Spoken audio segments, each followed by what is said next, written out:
So hello my friends, Devaun Lennox here, PhotographyPX. In today's video we'll cover the main highlight features and do an overview of Fujifilm's X-T4. Do know you can find timestamps and links in the description down below, as well as the pinned comment. And also note this is not a sponsored video. Let's get started. Initially released in the spring of 2020, Fujifilm's X-T4 is their 4th generation high-end mirrorless camera. On paper, it promises substantial improvements over earlier models, now bringing 15 frames per second burst shooting, built-in stabilization, an updated battery, and an articulating screen to the lineup. As such, it makes sense that some will claim that it's a merger of the XT and XH lineups, but Fuji assures it's an evolution of the series.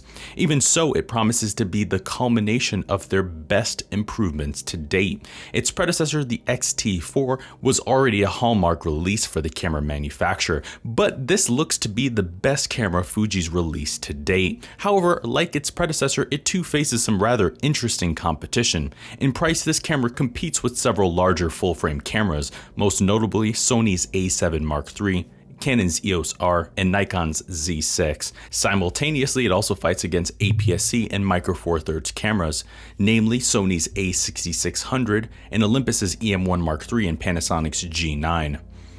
It obtains its predecessor's 4th generation 26.1 megapixel X-Trans backside illuminated CMOS sensor and the X processor 4. While unchanged, the image quality this combination delivers is a known strength in the industry, and the backside illuminated structure's performance still outpaces the flagship XH1 with better resolution and low light performance.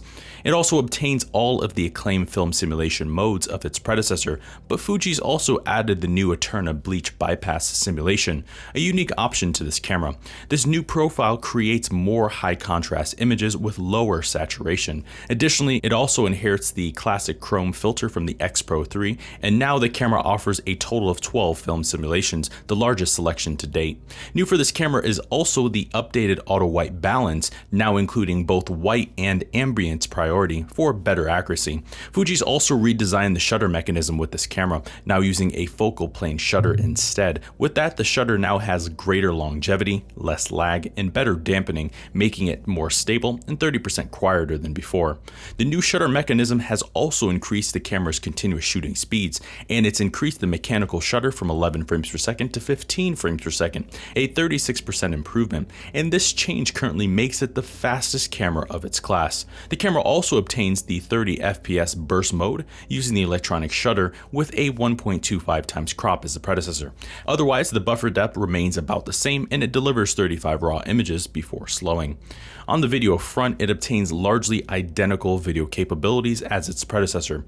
With that, it shoots DCI 4K video up to 60 frames per second, albeit with a 1.18 times crop, and 1080p full HD video now up to 240 frames per second instead of 120.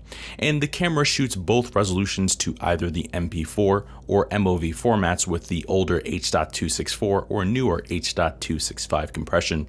Like the predecessor, it also offers data rates of 400 megabits per second for 4K, which remains quite competitive and leaves ample room for post-processing.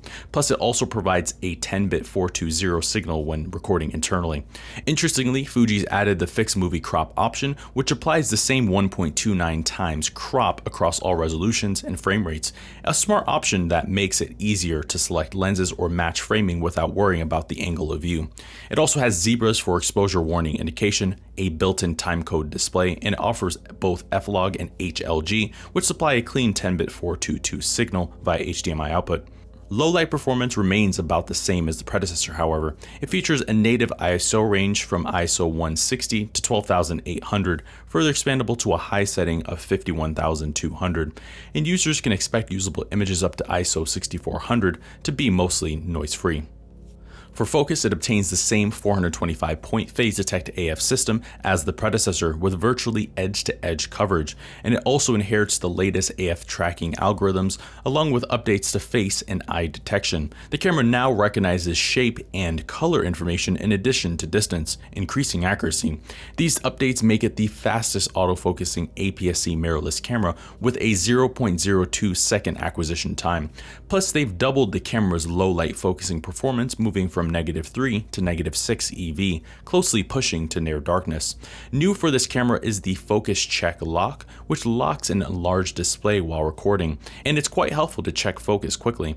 But like the X-T3, you can also customize the tracking sensitivity and speed via AFC custom settings, which helps tailor the camera for better results. And it obtains Fuji's full suite of manual focusing aids, including focus check, manual focus assist, digital split image, digital microprism, and focus peaking.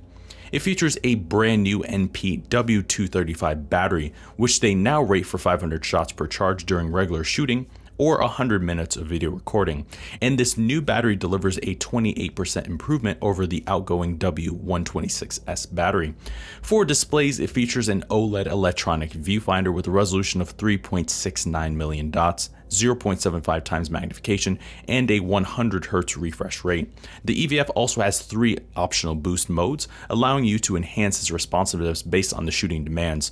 You can choose between luminance priority for better low light performance, resolution priority, or frame rate priority. However, new for this release is a 3-inch vari-angle touchscreen LCD with a resolution of 1.62 million dots.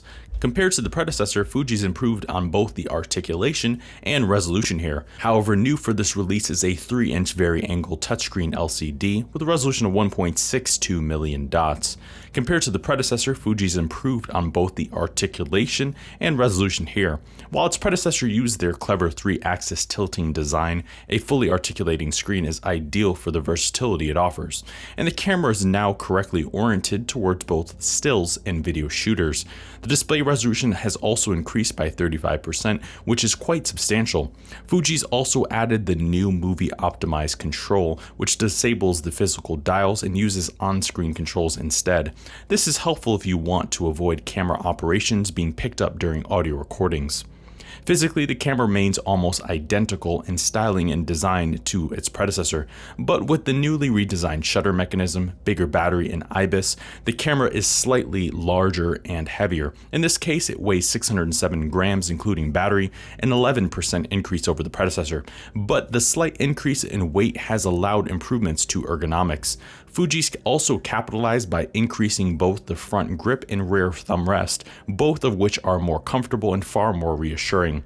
Otherwise, a few buttons have moved slightly, but the cameras remain mostly identical, and it maintains the same extensive weather ceiling down to 14 degrees Fahrenheit, an attractive design. But outside of that, it has 5-axis image stabilization, a mic input, a headphone output via an adapter, dual card slots, the pre-shot mode, an updated highlights and shadows curve, the AF assist illuminator that also doubles as a tally lamp, the photo book assist feature, mount adapter settings, several bracketing options, HDR, a built-in intervalometer for time lapses, multi-exposures, flicker reduction, extensive in-camera editing, the voice memo setting, in-camera rating, and Wi-Fi and Bluetooth connectivity.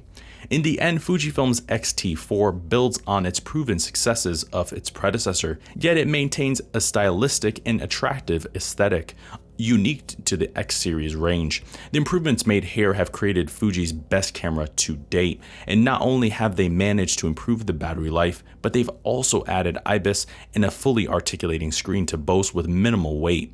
And even with all of the updates, the X-T4 maintains the compact charm of earlier models. As a package, it offers exceptional value for money, and given its feature set and price, it's in a unique segment of the market.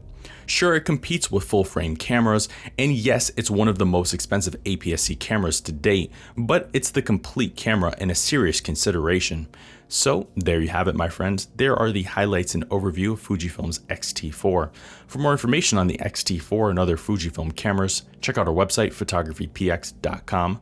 Go to our camera reviews page and then to the Fujifilm section, and there you will see a full detailed written review, as well as other reviews of cameras that may be of interest to you. You can also look at the pinned comment in the description down below, and that will take you right to the full review as well. I've been your host, Devaun Lennox. We'll see you in the next video. Thank you for watching today's video. I hope you found the contents of today's video insightful and it added value to you. If you're new here, please consider subscribing if you haven't done so already. Also, leave us a like and a comment in the description down below. Let us know if we overlooked something or we missed something that we covered in today's video. I've been your host, Devaun Lennox. Photography.